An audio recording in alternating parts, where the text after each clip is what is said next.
The massive chamber of Kepler Station hummed with tension as Ambassador Lisa Carter walked through the sliding doors. The circular room stretched out before her like a giant arena, with 12 different alien species seated in their specialized chairs around the curved walls. Each delegation had brought their own breathing apparatus, translation devices, and cultural artifacts that made the space feel more like a museum than a meeting room. Lisa had been Earth's chief diplomat for 8 years now, but she had never felt the weight of her position more heavily than today. Behind her walked Captain Roy Bennett, his military uniform crisp and his hand resting casually near his sidearm. The gesture was subtle, but every alien in the room noticed it. They always noticed when humans showed even the slightest hint of aggression.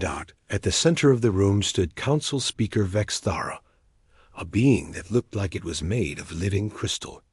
The Nexari were ancient, proud, and utterly convinced of their superiority over younger species like humanity. Vex Thara's body caught the artificial light and threw rainbow patterns across the metal floor as they moved to address the human delegation. Ambassador Carter. Vex Thara's voice came through the translation system as a melodic chime that somehow managed to sound condescending. We trust your government has considered our generous offer. Lisa took her seat at the human table, a simple metal desk that looked crude compared to the floating platforms and organic pods the other species used. She opened her tablet and reviewed the demands one more time, though she had memorized every word weeks ago. The Galactic Council wanted humanity to hand over their hyperspace jump technology. They claimed it violated something called the Technological Equilibrium Doctrine, a law that prevented any single species from gaining too much power. What they really meant was that humans had developed something the Council couldn't control, and that terrified them. We have considered your terms, Lisa said, her voice carrying clearly through the chamber without need for amplification. However, we have some questions about the implementation. A ripple of what might have been amusement passed through the alien delegates. The squid-like representative from the Cetacean Alliance made a bubbling sound that their translator rendered as laughter. The insectoid from the Hive Collective clicked their mandibles in what Lisa had learned was their version of a smirk. Vex Thara's crystalline features shifted into what humans had learned to recognize as their expression of patience. Wearing thin. There is nothing to implement, Ambassador. You will provide the technology specifications to our scientists. You will cease all production of hyperspace-capable vessels. You will accept our advisors in your major population centers to ensure compliance. Lisa felt Captain Bennett shift beside her. The military man had been briefing her for months about what these advisors really meant. They were occupation forces, plain and simple. The Council had done this to 6 other species in the past century, and each time the result was the same. The subject species became a client state, their resources and people managed by Council bureaucrats. And if we refuse? Lisa asked. The chamber fell silent. In 3,000 years of Galactic Council history, no species had ever asked that question during formal negotiations. Young species learned quickly that refusal meant economic sanctions, military intervention, and eventual subjugation. The Council's power was absolute, and everyone knew it. Vex Thara's crystal body flared brighter for a moment. Refusal is not an option, Ambassador. Your species is young and lacks perspective. You do not understand the delicate balance that maintains galactic peace. Lisa stood up slowly, her chair scraping against the metal floor in the sudden quiet. She thought about Dr. Jake Morrison back on Luna, the brilliant physicist who had cracked the hyperspace problem by approaching it in a way no alien mind had ever considered. She thought about the breakthrough that came when Jake realized that controlled chaos. Mathematics could solve problems that pure logic couldn't touch. The aliens had tried for millennia to develop hyperspace technology using their rigid, hierarchical thinking patterns. Humans had done it in 50 years by embracing the beautiful unpredictability of quantum mechanics. They had succeeded because they thought differently, not despite it. Speaker Vexthara, Lisa said, her voice carrying a new edge that made several delegates lean forward in their seats. For 3 years, this council has demanded that humanity surrender the fruits of our own research and development. You claim this is for galactic stability, but we both know what this really is. Captain Bennett's hand moved closer to his weapon, though he made no threatening gesture. Around the chamber, alien security forces shifted nervously. They had dealt with desperate species before, but humans had a reputation for unpredictability that made everyone nervous. You want our technology because you can't replicate it, Lisa continued. Your greatest scientists have studied our preliminary papers and can't understand how we made it work. This frightens you because for the first time in your long history, a younger species has surpassed you in a critical area. Vexthara's crystal body darkened with what Lisa had learned was their equivalent of anger. You dare question the wisdom of the council? Your species has existed for mere moments compared to ours. You know nothing of the greater forces at work. In this galaxy, we know enough, Lisa replied. She closed her tablet with a sharp snap that echoed through the chamber. We know that you've used technological superiority to dominate other species for thousands of years. We know that your technological equilibrium doctrine only applies when someone else makes a breakthrough. We know that your idea of galactic peace is everyone else submitting to your will. The alien delegates were making various sounds of shock and outrage, their translators working overtime to convey concepts that rarely came up in diplomatic meetings.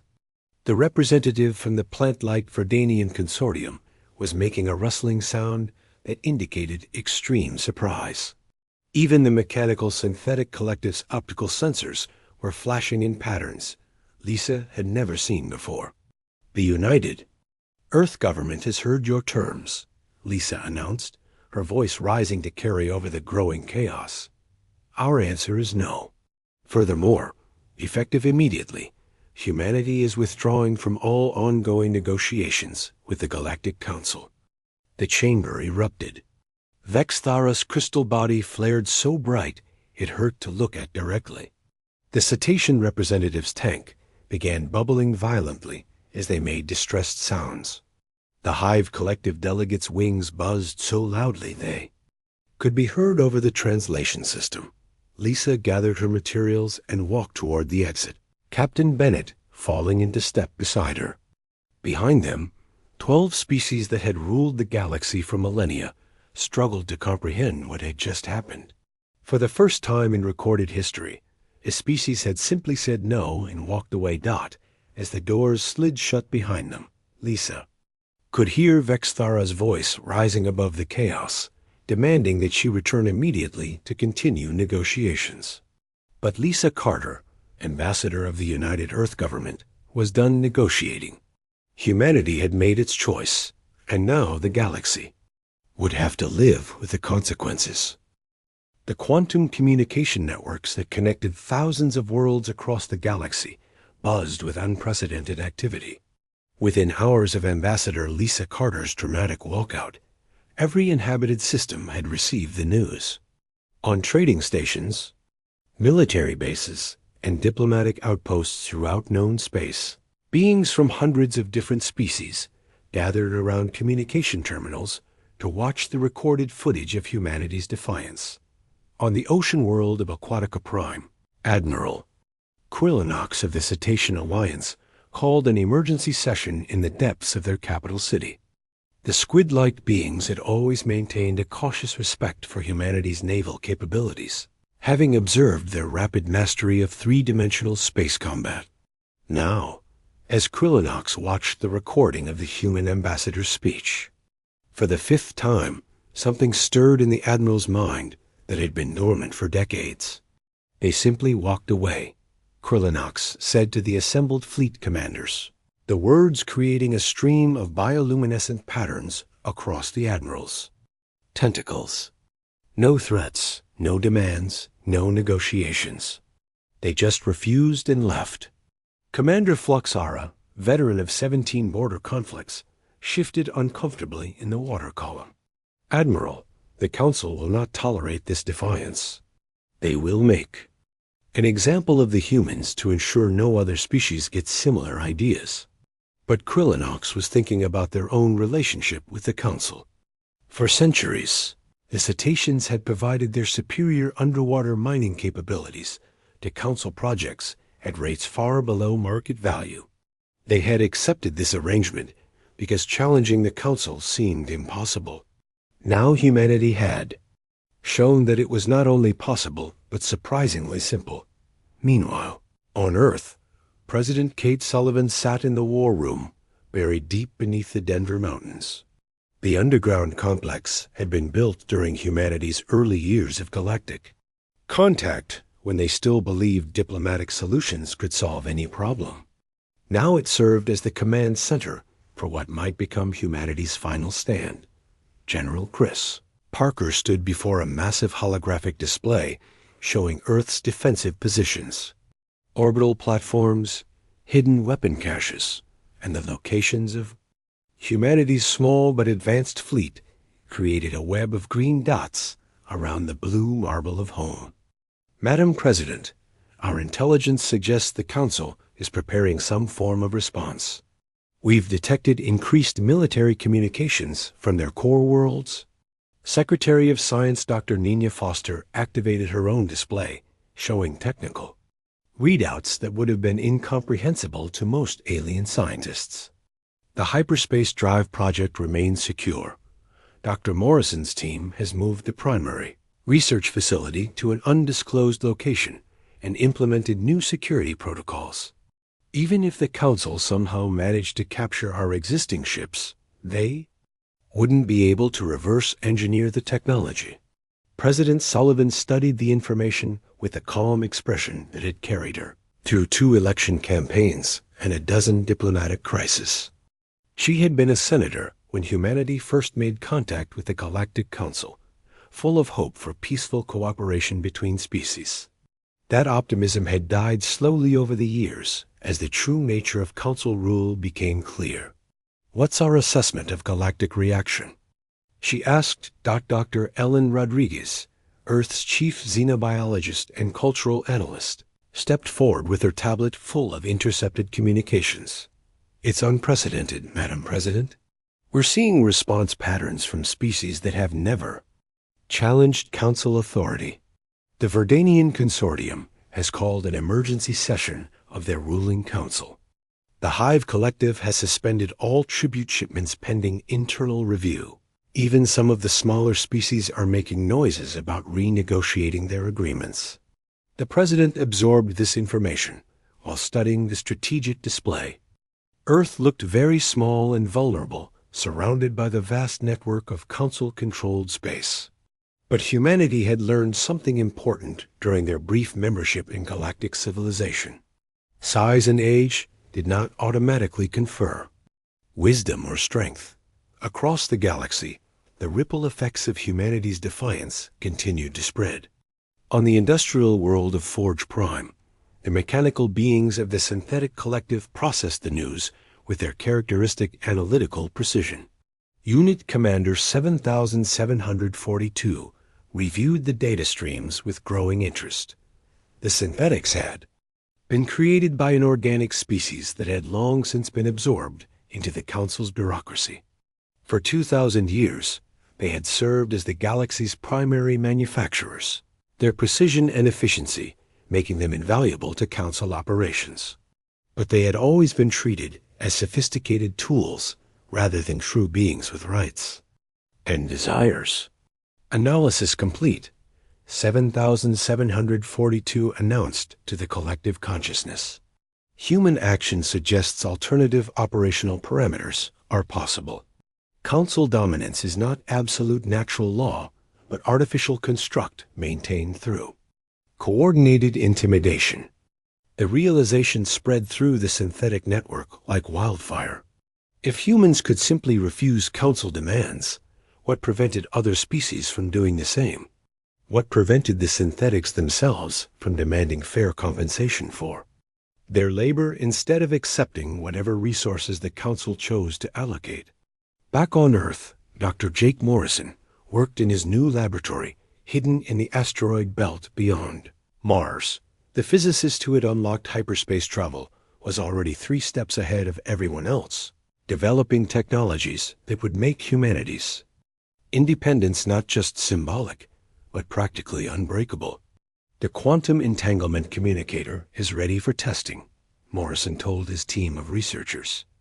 If this works, we'll be able to coordinate with our allies across galactic distances without relying on Council infrastructure.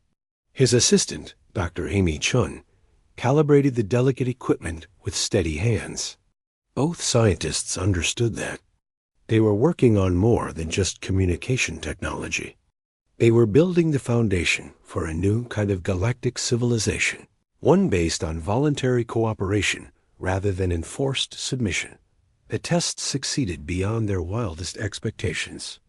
Not only did the device allow instantaneous communication across the galaxy, but it operated on principles that Council technology couldn't detect or intercept. Humanity now had a private communication network that could coordinate resistance movements on a galactic scale. News of minor species following humanity's example continued to arrive through both official channels and covert intelligence networks. The plant-based Verdanians announced they would no longer provide agricultural products at below market rates. The energy beings known as the Plasma Collective declared they were suspending their power generation services for Council facilities.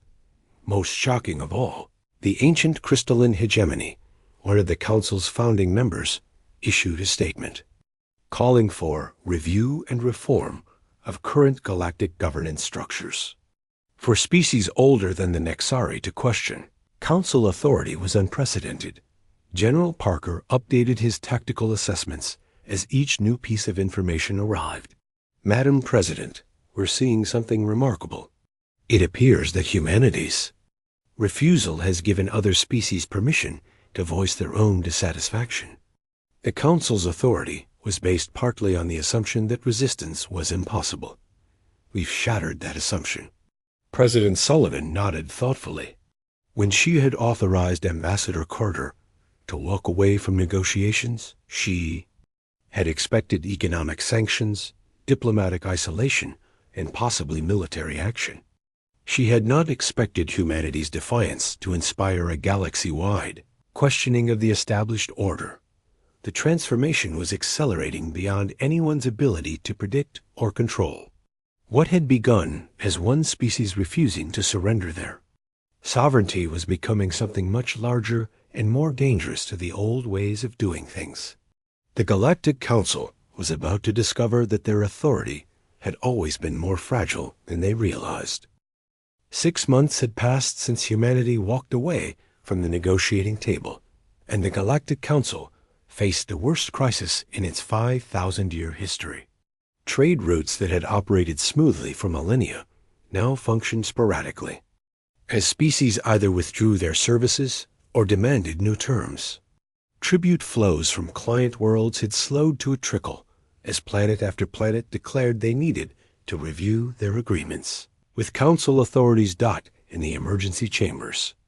On Zentari Prime, the Council's capital world, panic barely hid beneath the surface of diplomatic protocol. The great hall that had once witnessed the peaceful submission of hundreds of species now echoed with heated arguments and desperate proposals. Council Speaker Vex Thara stood at the center of the chaos, their crystalline body flickering with stress patterns that younger Nexari had never seen before. Fleet Admiral Zethkar of the Dominion Armada rose from his command chair, his reptilian features set in a mask of controlled fury. The Dominion had served as the Council's military arm for 3 millennia, crushing rebellions and enforcing compliance across the galaxy. Zethkar had never encountered a problem that sufficient force could not solve. Honored Speaker, the Admiral's voice carried the authority of someone accustomed to absolute obedience. This situation requires immediate military intervention. A swift strike against Earth's orbital installations will demonstrate the futility of resistance. Once humanity falls back into line, the other species will abandon their foolish independence movements. Zethkar activated a holographic display that filled the center of the chamber with tactical projections. Red indicators marked human military assets throughout their solar system, while green arrows showed proposed attack vectors. The presentation was thorough, professional, and completely confident in its assessment of human military capabilities. Human space forces consist of 12 modern vessels and approximately 30 orbital defense platforms. The Admiral continued. Their technology is advanced, but their numbers are insignificant compared to Council fleets. A single battle group can neutralize their defenses within hours. But Intelligence Director Kulin of the Wraith Syndicate remained seated in the shadows at the edge of the chamber. The shadow-dwelling species had served as the Council's information gatherers for longer than most civilizations had existed, and Kulin had access to data that others did not. When the director finally spoke, their voice carried undertones that made several council members shift uncomfortably. Admiral Zethkar's assessment is based on outdated intelligence, Kulin said, their form barely visible even to enhanced sensors. Human military capabilities have expanded significantly during their isolation period. Our deep reconnaissance missions have detected weapon signatures and defensive technologies that do not match known patterns. The chamber fell silent as Kulin continued their briefing. Furthermore, humans have established contact with non-Council species in the Rim territories. These relationships appear to involve technology transfers and mutual defense agreements that could complicate any military action. On Earth, the developments Kulin described were already surpassing even the Intelligence Director's estimates. Captain Susan Blake stood on the bridge of the UE's Defiance, humanity's newest warship and the first to incorporate technologies that would have seemed impossible just months earlier. The vessel hung in space near Jupiter's orbit, its hull gleaming with the distinctive blue-white glow of human-designed plasma shielding. "Engineering reports all systems nominal, Captain," reported Lieutenant Commander Pete Williams from his station. A young engineer had worked 18-hour days for months to integrate alien materials science with human innovation, creating defensive systems that operated on principles no Council species had ever considered. Captain Blake studied the tactical displays showing Earth's expanded defensive network. Hidden weapon platforms drifted in asteroid fields throughout the solar system, while cloaked patrol ships monitored every approach vector. Humanity had not wasted their 6 months of independence. "Communications. Any word from our new friends?" "In the Rim territories?" Blake asked. "Affirmative, Captain," came the reply from the communications officer. "The Helix Confederation confirms they're ready to begin joint training exercises. The Spiral Alliance has completed construction of their new shipyards using our technical specifications." Back on Centauri Prime, Council Speaker Vex Thara was discovering that their own alliance was not as solid as they had assumed. 3 core member species had already requested private meetings to discuss adjustments to their relationship with the Council. The economic disruptions caused by the ongoing crisis were affecting everyone, and some species were beginning to question whether maintaining the old order was worth the cost. The worst news came from Admiral Krillanox of the Cetacean Alliance, who had traveled to Centauri Prime for an unprecedented direct challenge to Council authority. The squid-like being's appearance in the Council chambers caused a sensation, as the cetaceans had not participated in central government meetings for over a century. "Honored Council," Krillanox began, their bioluminescent patterns creating swirling displays of light throughout the chamber. "The Cetacean Alliance formally requests modification of our tribute and service agreements. We have reviewed our historical relationship with this body and determined that current arrangements are no longer acceptable." Vex Thara's crystal body darkened with what every being in the chamber recognized as barely controlled rage. Admiral, Krillinox, your species has honored these agreements for 800 years. What has changed? Humanity has shown us that change is possible, Krillinox replied with calm dignity. They have demonstrated that species need not accept unfavorable terms simply because they have always existed. We choose to follow their example. The ripple effect continued to spread as reports arrived from across the galaxy. The Hive Collective had not only suspended tribute payments, but had begun coordinating with other insectoid species to form their own mutual defense pact. The Verdanian Consortium was sharing agricultural technology with non-council worlds, creating new trade relationships that bypassed traditional channels entirely. Most disturbing of all, Dr. Jake Morrison's breakthrough in instantaneous communication technology had somehow leaked to other species. Resistance movements that had previously been isolated and easily suppressed were now coordinating across vast distances, sharing information and resources in ways that Council intelligence services could not monitor or intercept. On Earth, President Kate Sullivan received daily briefings about the accelerating changes throughout the galaxy. What had begun as humanity's simple refusal to surrender their sovereignty had evolved into something far larger and more significant. The old galactic order was not just being challenged, but actively dismantled by species that had decided they wanted something better. Madam President, General Chris Parker reported during the morning briefing, our intelligence networks indicate that approximately 40% of known species have either left the Council entirely or are actively defying its authority. Remaining Council members are struggling to maintain basic governmental functions. Secretary of Science Dr. Nina Foster added her own assessment. The technology sharing agreements we've established with Rin species are producing remarkable results. When human innovation combines with alien knowledge bases, we're achieving breakthroughs that none of us could manage alone. President Sullivan considered the implications while studying reports from across human space.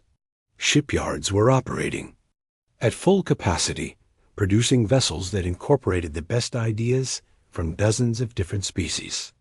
Training facilities hosted mixed crews learning new approaches to space combat that emphasized flexibility and adaptation over rigid doctrine. The transformation was accelerating beyond anyone's ability to control or predict. What had started as one species saying no to an ultimatum was becoming a fundamental shift in how galactic civilization operated. The Council's authority, built on fear and technological superiority, was crumbling as species discovered they could cooperate as equals rather than submit as subjects.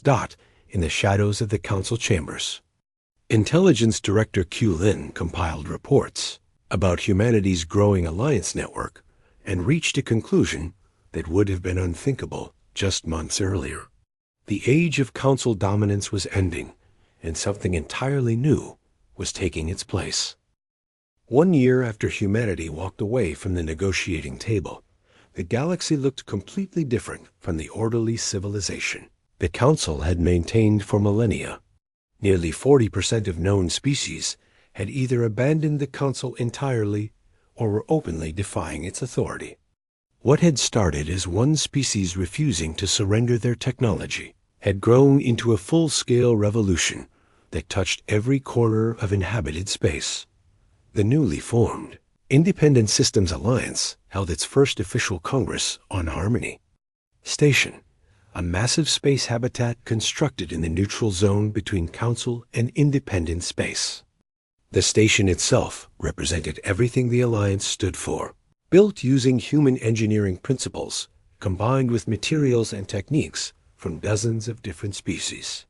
Where Council structures emphasized hierarchy and separation, Harmony Station was designed for cooperation and equality. President Kate Sullivan stood before the assembled delegates, representing 63 different species that had chosen independence over submission. The sight would have been impossible to imagine just 2 years earlier. Crystalline beings sat beside insectoid hive minds, while aquatic species in portable tanks debated policy with energy beings whose forms shifted like living flame. "Fellow beings," Sullivan began, her words translated simultaneously into hundreds of languages and communication methods. "We gather today not as subjects seeking permission, but as equals choosing cooperation. The alliance we build here will be based on mutual respect and shared benefit, not fear and domination." The applause that followed came in forms as diverse as the species present. Some clapped with hands or tentacles, others created harmonic vibrations, and still others flashed patterns of light that conveyed approval. Admiral Krillinox of the Cetacean Alliance created a stunning display of bioluminescence that rippled through the water of their mobile tank. Former Ambassador Lisa Carter, now serving as Secretary General of the Alliance, presented the charter that would govern their new confederation. Unlike the rigid laws of the Council, the Alliance Charter emphasized flexibility and adaptation. Each member species maintained complete sovereignty over their internal affairs while agreeing to mutual defense and fair trade practices. "The old way treated diversity as a problem to be controlled," Carter explained to the Assembly. "We recognize diversity as our greatest strength. When different minds work together freely, they can solve problems that no single approach could handle." The military situation had transformed just as dramatically as the political landscape. Colonel Danny Torres stood in the war room of Harmony Station, surrounded by officers from 20 different species as they planned joint training exercises. The diversity of the command staff would have horrified traditional military theorists, but the results spoke for themselves. Human-trained crews are proving remarkably effective in mixed-species operations, Torres reported to the Alliance leadership. "Our emphasis on adaptation and improvisation complements the specialized capabilities that each species brings to the table. Cetacean navigators can plot courses through hazardous space that would challenge our best computers, while Hive Collective tactical officers coordinate simultaneous operations across multiple battlefronts with perfect precision." The key to their success lay in humanity's fundamental approach to problem-solving. Where other species had developed rigid doctrines and hierarchical command structures, humans emphasized flexibility and creative thinking. When combined with the unique capabilities of their alien allies, this approach produced military forces that consistently outperformed larger and more technologically advanced Council fleets. The proof came when the Council attempted to retake the strategic system of New Geneva, where humanity had established one of their major shipyards. Fleet Admiral Zethkar of the Dominion Armada arrived with overwhelming force, confident that superior numbers and firepower would quickly crush the upstart alliance. Fleet Admiral Nancy Wright, commanding the Alliance defense from the bridge of the Hughes Liberty, watched the Council fleet deploy in traditional battle formations. Her mixed-species crew worked with a kind of seamless coordination that came from months of intensive training and mutual respect. "All ships implement Operation Wildcard," Wright ordered, her voice carrying to vessels crewed by humans, cetaceans, reformed synthetics, and half a dozen other species. What followed was unlike any space battle in recorded history. Instead of meeting the Council fleet in direct confrontation, the Alliance forces scattered into seemingly random patterns. Cetacean-crewed ships used their superior maneuverability to conduct hit-and-run attacks on the flanks, while synthetic vessels employed electronic warfare techniques that confused Council sensors and communications. Human ships, equipped with the latest plasma shielding and quantum torpedoes, struck at command vessels with surgical precision. But the real devastation came from psychological warfare tactics that no Council commander had ever encountered. False sensor readings, coordinated misinformation campaigns, and unpredictable attack patterns left the Council fleet confused and demoralized. Admiral Zethkar found himself commanding forces that could not effectively coordinate their actions. because they could not predict what the Alliance would do next. His reptilian mind, trained for thousands of years in traditional warfare, could not adapt to opponents who refused to follow conventional military doctrine. The battle ended not with the destruction of the Council fleet, but with its complete breakdown of morale and organization. Ship after ship withdrew from the engagement as crews lost confidence in their commanders and their mission. Admiral Zethkar himself was forced to retreat, leaving behind several damaged vessels whose crews had already surrendered to Alliance forces.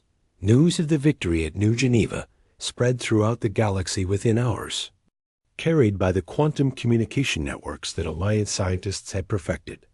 Dr. Elena Vega, now heading the Alliance Science Division, coordinated research projects that combined human innovation with alien expertise in ways that produced remarkable breakthroughs.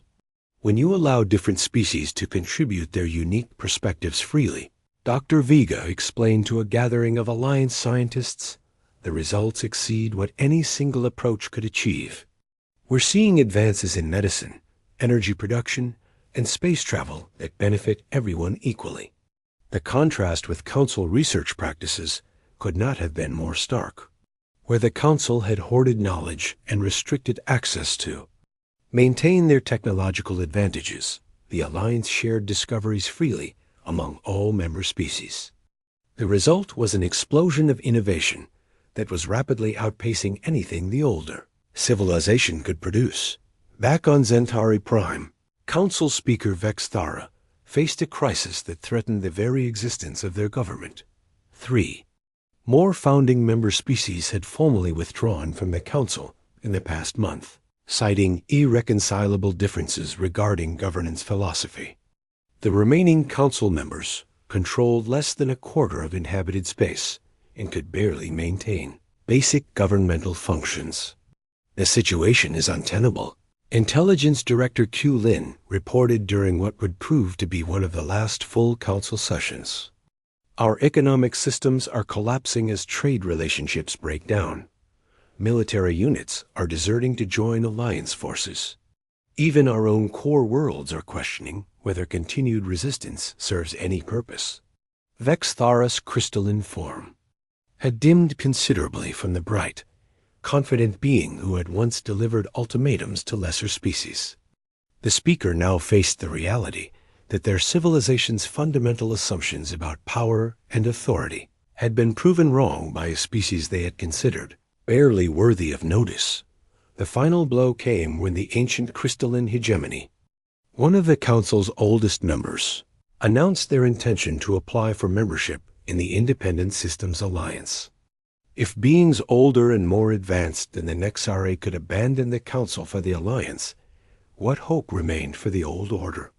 As reports continued to arrive about Alliance victories, successful diplomatic initiatives, and technological breakthroughs, it became clear that the galaxy had already chosen its future.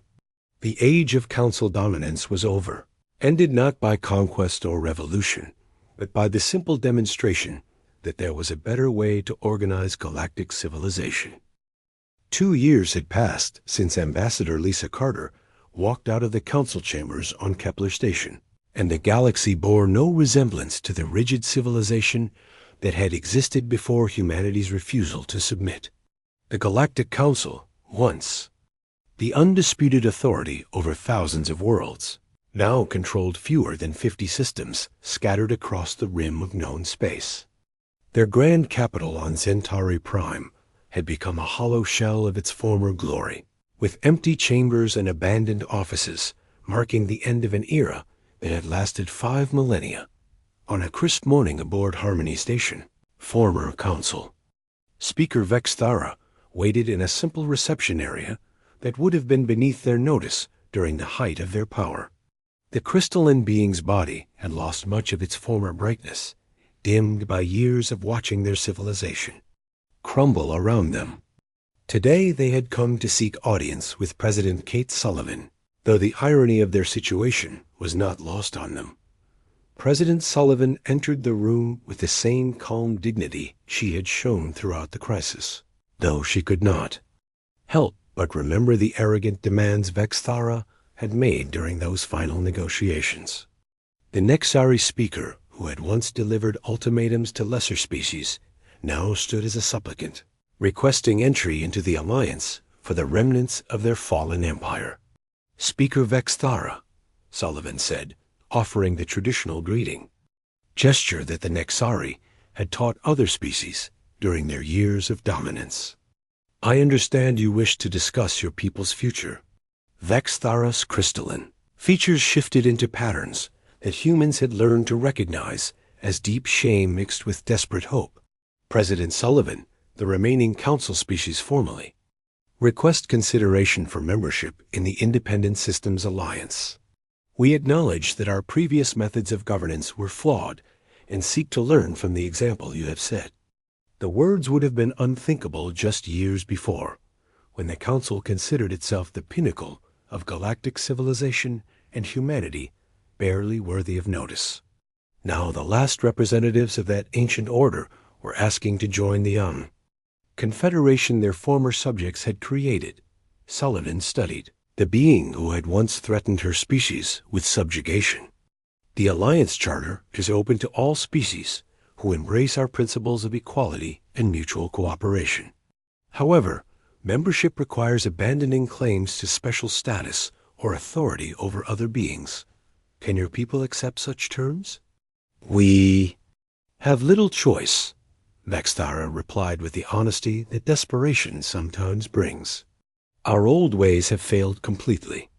Better to adapt than to fade into irrelevance." Across the station, Dr. Jake Morrison stood in his new laboratory complex, surrounded by scientists from 30 different species, working on projects that would have been impossible under the old system. The quantum communication network he had developed now connected alliance worlds across the galaxy, enabling cooperation on a scale that dwarfed anything the Council had achieved. "The hyperspace transit system is ready for final testing," Morrison announced to his diverse team.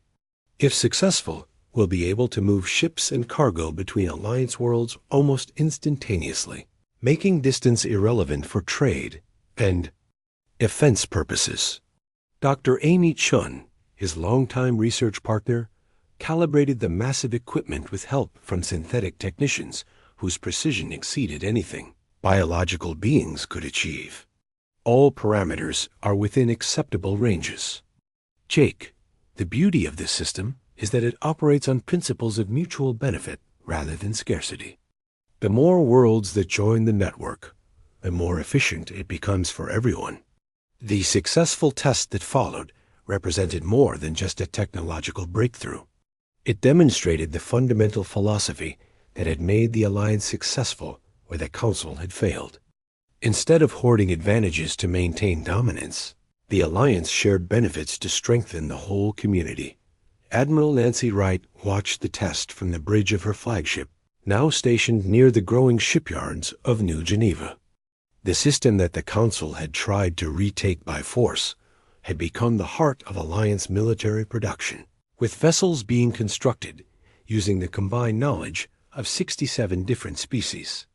"Admiral," reported her communications officer, a former Hive collective drone who had chosen individual service over collective consciousness, "we're receiving surrender requests from the last Council military units in the Outer Rim. They're requesting asylum and permission to join Alliance forces." Wright nodded with the satisfaction of someone who had helped build something better than what came before. "Grant their requests and begin the integration procedures. Everyone deserves a chance to be part of what we're building here." The integration process had become routine over the past year as Council forces abandoned their old allegiances in favor of joining the Alliance. Unlike the Council's practice of forced assimilation, the Alliance welcomed former enemies as equals, recognizing that diversity of experience and perspective made their forces stronger. On Earth, children from dozens of different species attended integrated schools in the orbital colonies that had grown around the home world.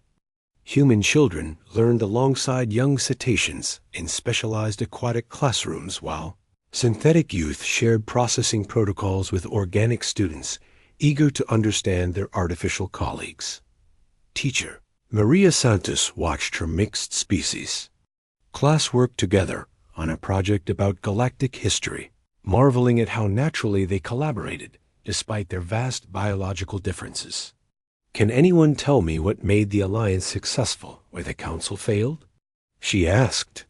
A young human raised her hand alongside a Verdanian seedling whose leaves rustled with excitement. Because the alliance treats everyone as equals, the human child said, while the plant being added their own perspective through chemical signals that the classroom's translation system converted to words. The council thought being different meant someone had to be in charge, the young Verdanian continued. But the alliance learned that being different means everyone can contribute something special. Secretary General Lisa Carter smiled as she read reports about educational programs throughout Alliance space. The former ambassador had dedicated herself to building institutions that would ensure the Alliance's principles survived long into the future. Unlike the Council's rigid hierarchies, Alliance structures emphasized adaptation and growth. The final ceremony took place in the Great Assembly Hall of Harmony Station, where representatives from every Alliance member gathered to witness the formal admission of the former Council species. President Sullivan addressed the gathering with words that would be remembered for generations to come. Today we welcome our former adversaries, not as conquered subjects, but as equal partners in building a better future, Sullivan declared to applause that came in forms as diverse as the species present. The Galactic Council ruled through fear and maintained power through division. The Independent Systems Alliance thrives through cooperation and grows stronger through unity. Vexthara stood to respond on behalf of the new members, their crystalline form somehow brighter than it had been in months. We came here seeking mercy and found something far more valuable, the opportunity to contribute to something greater than ourselves. The Alliance has shown us that true strength comes not from dominating others, but from helping them flourish. As the ceremony concluded and representatives began discussing integration procedures and cooperative projects, Carter reflected on the remarkable transformation that had occurred.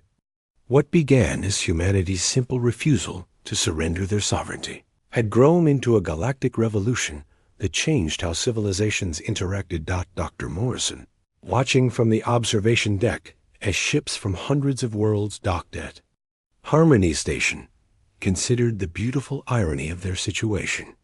The Council had demanded humanity's hyperspace technology to maintain their dominance, but by refusing, humanity had given the galaxy something far more valuable, proof that cooperation could achieve what coercion never could. The galaxy had learned what humans had always known, but never been able to demonstrate on such a scale. Strength came not from forcing others to submit, but from inspiring them to contribute their best efforts freely. The age of Council dominance was over, replaced by something unprecedented in galactic history, a civilization based on choice rather than compulsion, diversity rather than uniformity, and hope rather than fear. In refusing to negotiate their freedom, humanity had accidentally negotiated freedom for everyone.